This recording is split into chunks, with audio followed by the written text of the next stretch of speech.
영화를 함께 즐겼던 내용에 대해서 이야기를 하고자 녹음을 시작해 보겠습니다. 네, 반갑습니다. 오늘 다룰 소설 원작은 로기완을 만났다라는 조혜진 작가의 소설이었고요. 사실 이 원작을 읽게 된 계기는 당연히 넷플릭스 오리지널 로기완 때문이었습니다.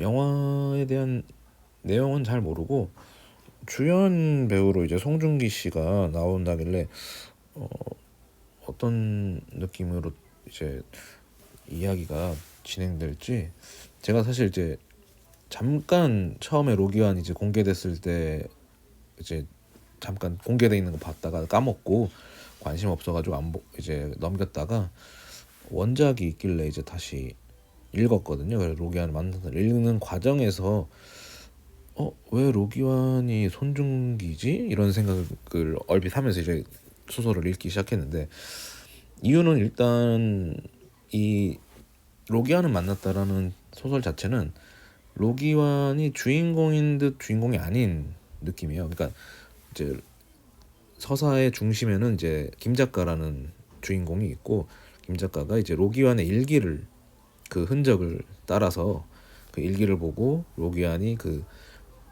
벨기에의 브뤼셀이라는 곳에서 유령처럼 살아가는 그 삶에 대해서 따라가면서 이야기가 전개됩니다. 그래서 일단 이야기의 중심은 김 작가, 그리고 그 로기완을 회상할 수 있는 그 이야기, 그리고 김 작가를 그 현지에서 도와주는 박이라는 인물, 그리고 서울에서 연락이 가끔 오는 제이나 윤주, 이런 식으로 인물들이 설정되어 있습니다. 그래서 서사의 흐름 속에 K, 그러니까 김 작가가 중심이고요. 김 작가가 로기완을 쫓아서 취재하고 왜 그를 흔적을 찾는 이유를 서서히 그 이야기가 전개되면서 보여줍니다.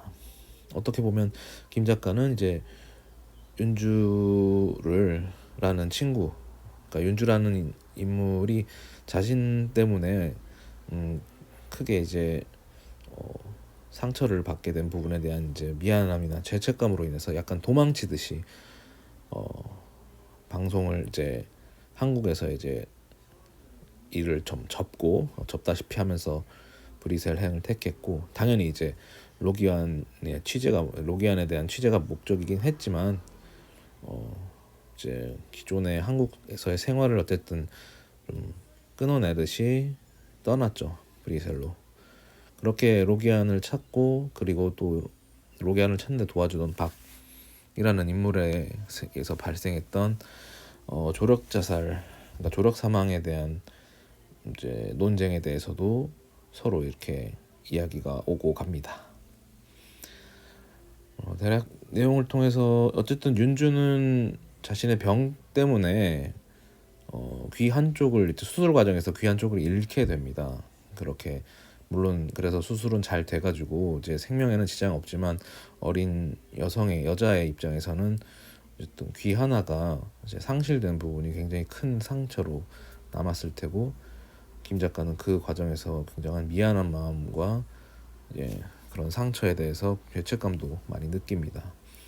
그리고 박이란 인물이 그 조력 사망, 그러니까 안락사를 도왔던 인물이 결국은 자신의 아내였고, 그 조력 자살을 도운 이후로 의사 생활을 접었다는 면에서 서로가 가진 상처에 대해서 이해하게 됩니다. 이 모든 과정이 로기완이라는 인물이 그 자신의 삶을 파란만장한 그 삶을 그 흔적 따라서 작가가 보여줌으로써 그 여정 자체가 일종의 치유의 과정이라고 보여지는 약간의 그런 서사가 담겨 있습니다. 그래서 로기완의 어떤 삶 자체는 일종의 장치고, 김 작가가 겪는 그 주변 인물들과의 어떤 미안한 마음, 감정들, 그리고 해소되는, 화해하고 서로 용서하고, 그렇게 해서 최종적으로 실제로 로기완을 만남으로써 이야기가 마무리되는 소설 구조를 갖고 있는데요. 사실 어떤 사랑 이야기보다도 더 약간 드라마적인 요소가 많이 큰 장르라서 저는 이게 영화로 어떻게 만들어질지, 왜 송중기가 여기서 로기안이 될 수 있지, 이런 생각을 하면서 이제 궁금하긴 했습니다. 일종의 로기환 같은 경우는, 그러니까 소설 속 로기환은 영화 파이란의 편지 같은 느낌이었어요. 그러니까 파이란도 자기를 그냥 위장 결혼해서 이제 한국에 살게끔 해준 삼류 깡패한테 진짜 남편한테 보내는 편지처럼 그 자신의 흔적을 막 남겨놓은 상태인데, 이제 삼류 깡패 역할을 맡은 최민식 배우는 그 편지만으로 감정이 동해가지고 그 어떤 자신의 심적인 변화의 모습을 정말 절절한 연기로 보여줬던 걸 보면서, 어떻게 보면 거기서 느낀 치유의 감정이랑 여기서 로기안을 만났다 해서 김 작가가 봤던 그 로기안으로부터의 삶에서 얻은 그 치유, 그런 것들이 좀 약간 오버랩되는 경향이 있었어요. 물론 다른 결이긴 한데 둘 다 실제로 그 로기안이나 파이란이나를 만나는 건 아닌데 그저 흔적을 따라가는 그 과정에서 이제 어떤 그들의 삶의 흔적에 전이가 되는 그 감동이 약간 느낌이 좀 세더라고요. 그래서 근데 이제 영화를 이제 보니까 그냥 장르 자체가 아예 그냥 멜로 스릴, 멜로 느와르 이런 식으로 변해 있더라고요. 그러니까 로기안 이외 등장인물은 전부 다 이제 그냥 영화 오리지널 캐릭터로 다 교체가 된 상태였고, 이제 영화 속 로기안 송중기 역과 이제 그 이제 여배우께서 이제 새로운 이제 로기안과 멜로를 담당하는 그런 식으로 해서 약간의 뭐 액션도 나름 있고 뭐 약간 다른 장르가 됐습니다. 그렇게 해서 소설에서 느낀 감동이랑은 다른 이제 재미는 느낄 수 있었지만, 아무래도 소설만큼의 감동이나 이런 울림을 주기에는 장르 자체가 다르니까, 소설은 이제 드라마적 장르라고 보면 이제 영화 로기아는 그냥 멜로물 중에서도 이제 전개가 조금 좀 빠른 느낌이라서 이렇게 왜 둘이 사랑을 싹트게 되는지에 대한 그런 당위성보다는 이제 느와르적인 그런 두근거림으로 인해서 서로 이제 사랑이 싹튼다, 그런 식으로 전개가 되기 때문에 크게 감동보다는 그냥 재밌는 뭐 이야기가 되겠죠. 그래서 이제 로기안을 만났다에서의 핵심은, 로기안은 어쨌든 그 낯선 타국에서 유령처럼 난민 심사도 겨우겨우 받아가는 그런 척박한 그런 인물로 그려지는 부분, 그 부분은 영화에서도 초반에 잘 살렸습니다. 송중기라는 인물이 그걸 진짜 실제로 많이 겪으면서 그 영화에서 그런 연출은 잘 재현했고, 거기까지는 아무래도 로기안이라는 인물 하나는 살렸기 때문에 그 부분까지는 맥이 맞는데, 나머지는 완전히 전개가 달라지기 때문에, 그래서 뭐 송중기의 로기안도 뭐 나쁘진 않아서 멜로 좋아하신다면 추천을 드리고, 개인적으로는 소설 로기안을 만났다 잔잔한 감동이 있기 때문에 한번 이렇게 읽어보는 것도 나쁘지 않을 것 같습니다.